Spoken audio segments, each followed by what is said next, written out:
ভাবুন তো, আপনি এমন একটা দেশে জন্ম নিয়েছেন যেখানে 18 বছর বয়স হলেই আপনার জীবনের পথ হঠাৎ বদলে যায়। আপনি চাইলেও বা না চাইলেও আপনাকে যোগ দিতে হবে সেনাবাহিনীতে। আর এই নিয়ম শুধু ছেলেদের জন্য না, মেয়েদের জন্য একদম একই। হ্যাঁ, আজ জিও পাওয়ার বাংলা আপনাকে এমন এক বাস্তবতার কথা বলবে যা অনেকের কাছেই অবাক করার মতো। কেন ইসরায়েলে মেয়েদের বাধ্যতামূলকভাবে সেনাবাহিনীতে কাজ করতে হয়? এটা কি শুধু সমতা, নাকি এর পেছনে আছে বেঁচে থাকার লড়াই? ইসরায়েল একটি ছোট দেশ, কিন্তু এর চারপাশের পরিস্থিতি খুবই কঠিন। 1948 সালের রাষ্ট্র হিসেবে প্রতিষ্ঠার পর থেকেই তাদের চারদিকে শত্রুতা, যুদ্ধ এবং সংঘর্ষ লেগেই আছে।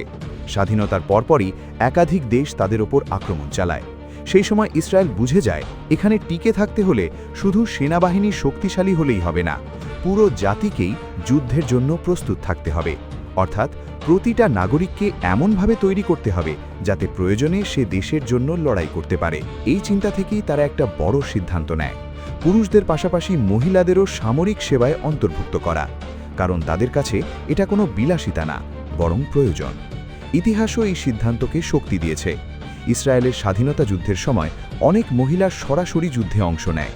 তারা শুধু সহায়ক ছিল না, বরং অনেক ক্ষেত্রে যোদ্ধা হিসেবেও কাজ করেছে। এই অভিজ্ঞতা তাদের বুঝিয়ে দেয়, সঠিক প্রশিক্ষণ পেলে মহিলারাও দক্ষ সৈনিক হতে পারে। আর এই কারণেই 1949 সালে আইন করে পুরুষ ও মহিলা উভয়ের জন্য সামরিক সেবা বাধ্যতামূলক করা হয়। এর পেছনে প্রথম বড় কারণ হলো জনসংখ্যা। ইসরায়েলের জনসংখ্যা খুব বেশি না। যদি তারা শুধু পুরুষদের সেনাবাহিনীতে নেয়, তাহলে তাদের ম্যান পাওয়ার সীমিত হয়ে যাবে। কিন্তু মহিলাদের অন্তর্ভুক্ত করলে সেই শক্তি অনেক বাড়ে। অর্থাৎ এটা শুধু সমতার বিষয় না, এটা একটি কৌশলগত সিদ্ধান্ত। দ্বিতীয় কারণ হলো তাদের নিরাপত্তা পরিস্থিতি।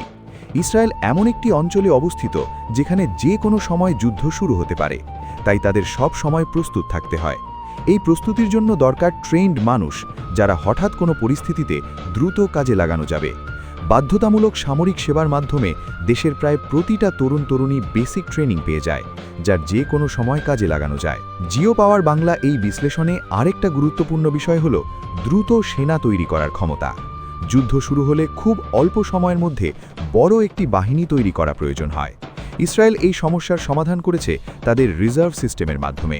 যারা একবার সেনাবাহিনীতে কাজ করে তারা পরে রিজার্ভ ফোর্সে থাকে, ফলে প্রয়োজনে খুব দ্রুত তাদের আবার ডাকা যায়।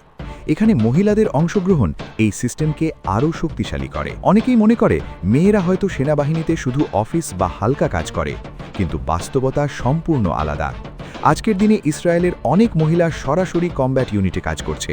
তারা সীমান্তে দায়িত্ব পালন করে, ইন্টেলিজেন্স বিভাগে কাজ করে, সাইবার ওয়ারফেয়ারে অংশ নেয়, এমনকি কিছু ক্ষেত্রে ট্যাঙ্ক চালানোর মতো কাজেও যুক্ত থাকে।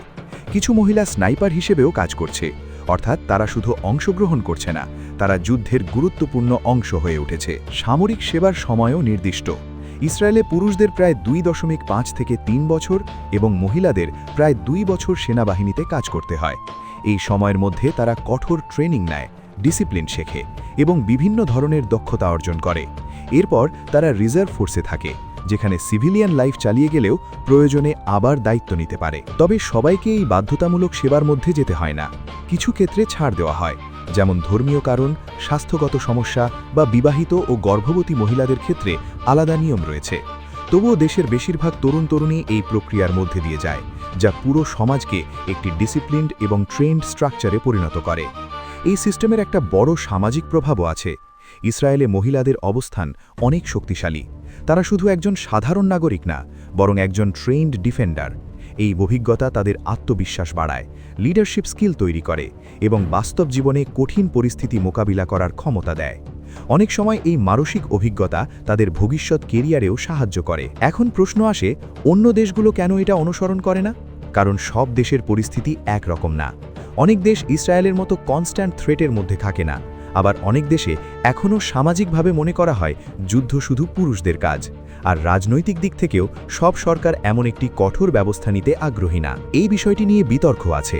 অনেকেই মনে করেন মহিলাদের বাধ্যতামূলকভাবে সেনাবাহিনীতে পাঠানো তাদের উপর চাপ সৃষ্টি করে এবং মানসিকভাবে কঠিন হতে পারে। আবার অন্যদিকে অনেকে মনে করেন এটা জেন্ডার ইকুয়ালিটি নিশ্চিত করে এবং জাতিকে আরও শক্তিশালী করে। শেষ পর্যন্ত জিও পাওয়ার বাংলার দৃষ্টিতে এটা একটা সার্ভাইভাল স্ট্র্যাটেজি। ইসরায়েল জানে তাদের বাস্তবতা কেমন এবং সেই অনুযায়ী তারা একটা সিস্টেম তৈরি করেছে। এটা কোনো শো অফ না, বরং তাদের বেঁচে থাকার কৌশল। আজকের আধুনিক বিশ্বে যুদ্ধের ধরন বদলে যাচ্ছে। এখন শুধু মাঠের যুদ্ধ না, এর সাথে যুক্ত হয়েছে সাইবার অ্যাটাক, ড্রোন ওয়ারফেয়ার এবং ইন্টেলিজেন্স অপারেশনস। এই নতুন বাস্তবতায় ইসরায়েল দেখিয়েছে কিভাবে একটি দেশ তার প্রতিটা নাগরিককে একটি বড় ডিফেন্স সিস্টেমের অংশে পরিণত করতে পারে। তাই ইসরায়েলে মেয়েদের বাধ্যতামূলক সেনাবাহিনীতে কাজ করা কোনো সাধারণ সিদ্ধান্ত না, এটা তাদের প্রয়োজন, তাদের কৌশল এবং তাদের নিরাপত্তার ভিত্তি। আর এই কারণেই আজও একজন ইসরায়েলি মেয়ে 18 বছর বয়স হলেই নিজের স্বপ্নের পাশাপাশি দেশের দায়িত্বও কাঁধে তুলে নেয়। আপনার কি মনে হয়, এটা কি সঠিক সিদ্ধান্ত?